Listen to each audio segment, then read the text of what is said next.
So tell me where you're from and what you do. I am from Mattaponi, Virginia, and I am a person being used by God to serve all people wherever they are, to meet them where they are. So I actually am a nonprofit founder of two nonprofits, one being in food ministry, providing food to the homeless, the disabled, and the elderly. Right now, we're providing home cooked meals to 140 individuals. We do back to school, we do holiday assistance, we do veterans care packages. Then I have another nonprofit called When the Trumpet Sounds, where the focus is epilepsy, people living with TBI and PTSD.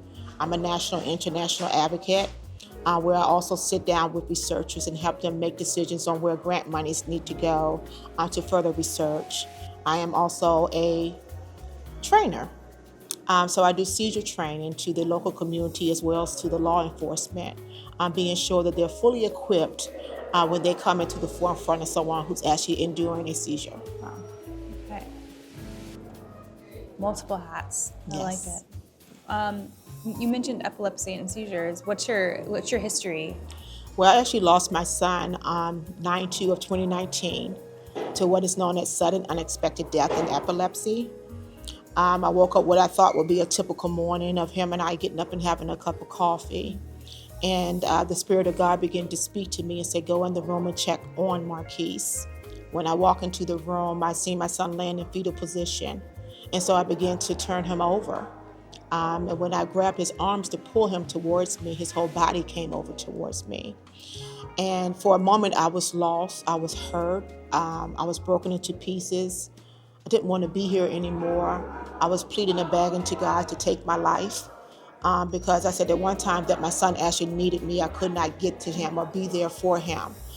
But God said, I'm working in you. You never knew that there was a purpose even outside of your son, that I was equipping you for such a time as this. And I can tell you that God moves miraculously. He moved very peculiar. I just became a doctor this year. Congratulations. Thank you. In biblical counseling. Also just became board certified in Christian counseling. And I want to be able to be a person that can help people wherever their needs are and wherever they are, to let them know that God is not finished with you yet. I love that you have, personal experiences that really led you to Yes. make this impact on so many people. Yes. So tell me about some of the categories that you've been nominated for today. I know it was Woman of the Year, Nonprofit of the Year, Author of Influencer, and 3 others. I was nominated for 6. Wow, that's impressive. I bet you're proud, or I hope Yes. you're proud. You And should I be. didn't even know until I went back and looked just now. I love that. Now, tell me what it means to you personally to be nominated for some of the specific. So I guess pick a few categories that really you're extra proud of, that you feel personally most proud of, and tell Well, me I would why. say I'm in a wow moment of all categories because I was a young child who didn't graduate high school. And I know that God can use you for His glory. He can put you anywhere that He designs for you to go. He orders our steps. But I would say, for me, Nonprofit of the Year and Author of Influencer for the year, because I just became an author. And I published my son's life story. And I became a 3-time best-selling author in a co-author book, Moments for Mom and Faith While Waiting, and a book in honor of my son who used to tell me, Mom, I pulled the sun out for you. And so I have a book out telling a little bit about his history and the struggles that we endured. Wow. So 3 books. How many books? Actually 4. 4. I'm actually working on the 5th one as we speak. Wow. Mhm. That's wonderful. What kind of legacy do you want to pass along? I want to pass on the legacy of my son. He never seen color. He appreciated and respected all people. He made sure that people knew his name. And so to me, that gives me substance of wanting to continue to go forth, to share his name abroad, to be sure that people know that even though you may live with a disability, you still have worthy. You're worthy to live. You're worthy for your name to even be spread abroad, even when you're no longer here. That people can understand that, hey, I loved on you, even though I may not know you personally. I reflected the love of God to you. And Philippians chapter 2 tells us that our God came from the highest place of the earth down to the lowest place of the earth to serve man.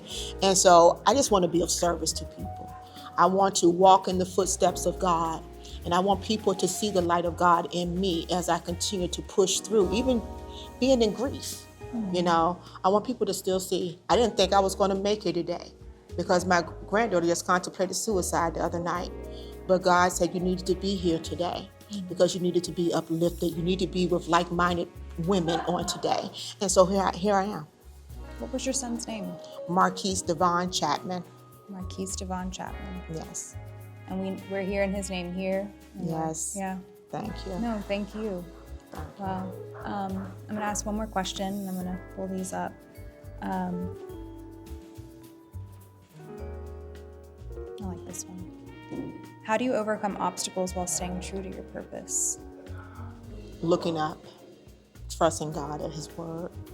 He tells us in Jeremiah 29:11, for He knows the plans He says for us, that He has toward us, saith the Lord, plans to prosper us and to give us a future as well as an expected end. And so, because God has spoke those words so profoundly to man, that means we are not to give up. You know, nothing happens by accident. Everything that happens in God happens by purpose. It's divine appointment. And so because it's divinely appointed, we must continue to endure. We must continue to move forward, no matter how it may feel as we're going through that time of being low. But there's also a time of being high also in God.